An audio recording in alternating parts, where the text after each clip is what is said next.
Hey everyone, welcome back to Code in Motion. Today we're looking at LeetCode problem number 238, product of array except self. Given an integer array nums, return an array answer such that answer I is equal to the product of all elements in nums except nums I. The product of any prefix or suffix of nums is guaranteed to fit in a 32-bit integer, and here's the most important part, what makes this problem tricky. You must write an algorithm that runs in O of n time and without using the division operator. So let's take a look at an example. We have an input nums array, 1, 2, 3, 4. The total product of these numbers, 1 times 2 times 3 times 4, is 24. And so what we need to return back is 24 divided by each of these numbers at I. So 24 divided by 1 is just 24, the product without 1. 24 without 2 is 12, right? We're simply dividing these. 24 without 3 and the product is 8, and 24 without 4 is 6. Now, the problem is we can't use the division operator, right? And so we need to be clever with our approach. All right, so let's say we have an input array of 2, -1, 5, and 3. How are we going to figure out the total product without the current element, without using division, right? Without dividing out the current number? It's kind of tricky. Well, the concept is you can think of each number as having a left product and a right product. Let's analyze the -1 number right now to see how that would look. So if I highlight the left and right products, so in this case, the left product is 2, and the right product is 5 times 3, which is 15, right? And so at -1, if I had access and I knew that the left product was 2 and the right product was 15, I could simply just multiply the left and right products to get 2 times 15, which is 30, right? And that ignores -1. In that case, I will be able to do this without using the division operator. And so let's actually keep track of all the left products in a new array. And let's call it left, and we're going to initialize all the elements to 1. Right? Just to keep it simple, because 1 times anything is just a number, right? And now let's start calculating the left products for every single number in the input array. So I scan the first element, 2 in this case. Does 2 have a left product? Well, no, not really. It's the first element in the array, so it's kind of like a base case, right? So we're just going to leave the left product here as 1. It has no left element. So let's go on to element -1, which is more interesting. So how do I calculate the left product of element -1? Well, it's actually the left product of the previous number times the previous number, right? So in this case, it's 2 times 1 is the left product. So let's update left at -1 to 2. Let's keep track of this left product. Now I go on to the next element, which is 5. How do I calculate the left product at 5? Well, once again, go to the previous left product and multiply the previous number. So 2 times -1 is -2. So the left product of 5 is -2. Now let's go on to 3. How do I calculate the left product? Well, it's -2 times 5.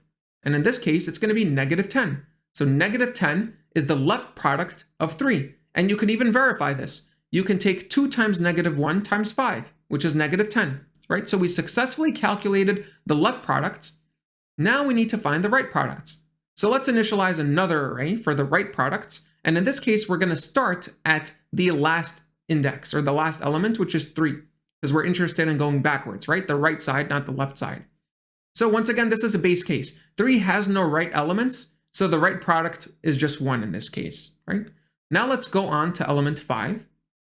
So how do we calculate the right product of 5? Well, it's going to be 3 times 1. It's going to be the previous right product times the previous number. In this case, that's 3 times 1. So the right product of 5 is 3.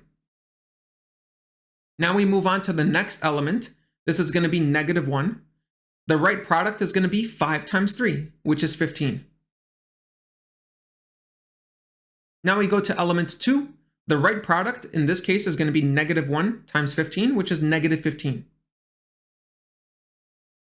Now we can finally calculate our result. What's the result? Well, for every single index, we need to multiply the left and right products. Okay, so let's make a new array, and this is going to be the result array.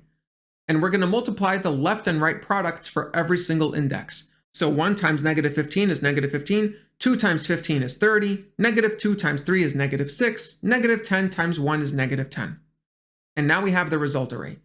Now what's the time complexity? The time complexity is O of n, because we're iterating through the input array twice, once for the left product, once for the right product, and the space complexity is 3 times n. Where do we get 3 times n? Well, we create a new array for the left product, a new array for the right product, and a new array for the result. These are 3 new arrays of length n.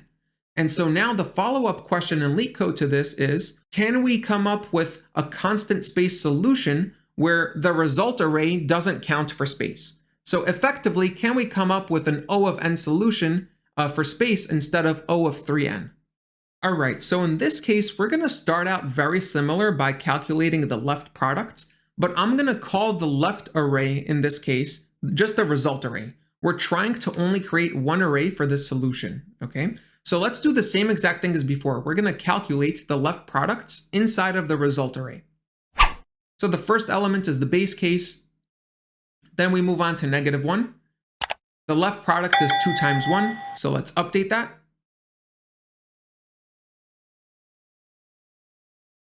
Then we move on to the next element, which is 5.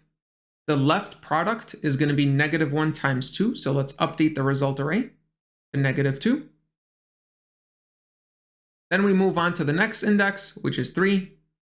The left product is 5 times -2, which is -10. So now I have all of the left products inside of the result, right? And now I need to calculate the right products. So for the right products, do I really need to store all the results in a separate array? No, I don't. We're really interested in the right running product, right? So every time we iterate through an element, starting from the right-hand side, what we were doing was we were multiplying the previous right product times the previous number.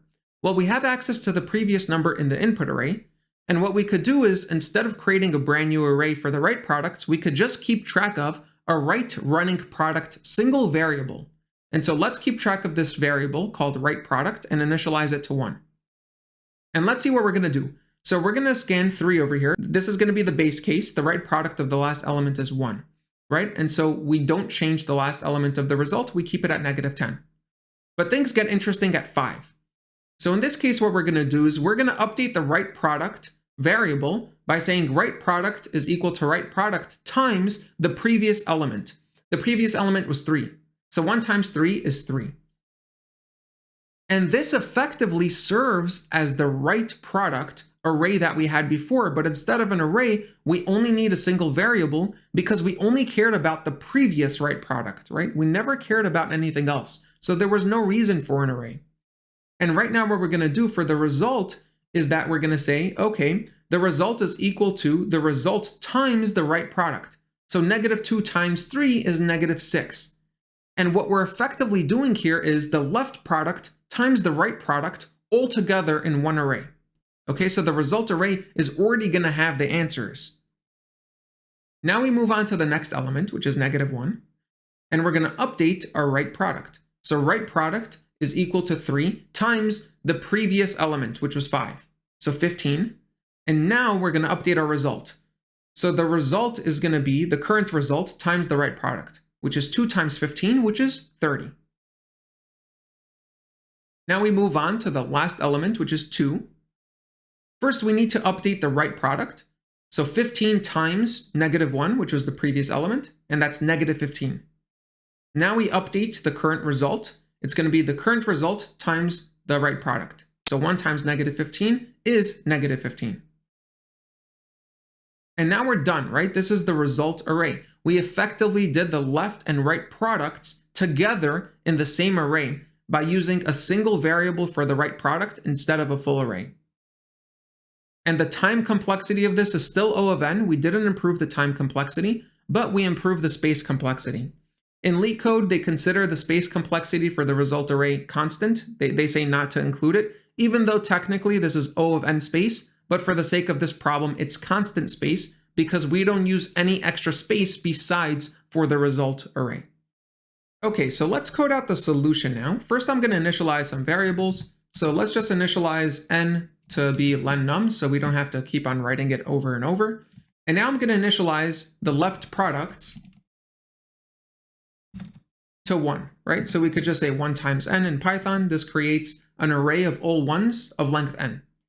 Now we need to fill out the left products. So for I in range, and remember the first element was a base case. So we're going to start from 1, index 1 instead of 0, and we're going to go all the way up to n.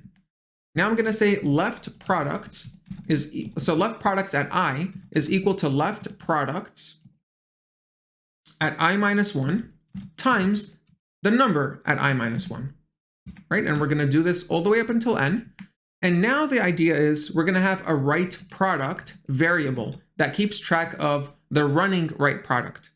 And now we're going to say for I in reversed range. So we need to be careful here because the idea is we want to iterate from the back now, from right to left instead of left to right.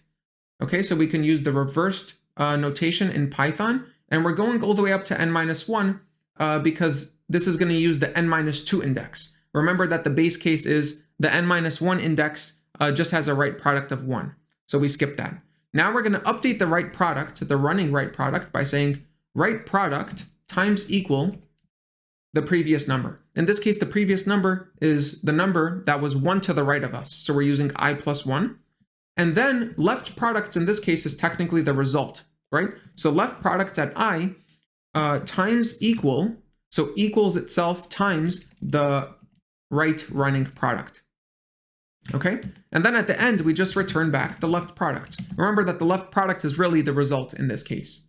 Let's run this and verify that it succeeds. And it does. All right, so thank you so much for watching. I hope you learned a lot on this one. It's kind of tricky, but if you understand the right running product concept, it makes a little bit more sense. And if you're interested in this kind of content, be sure to subscribe, and I'll see you in the next one.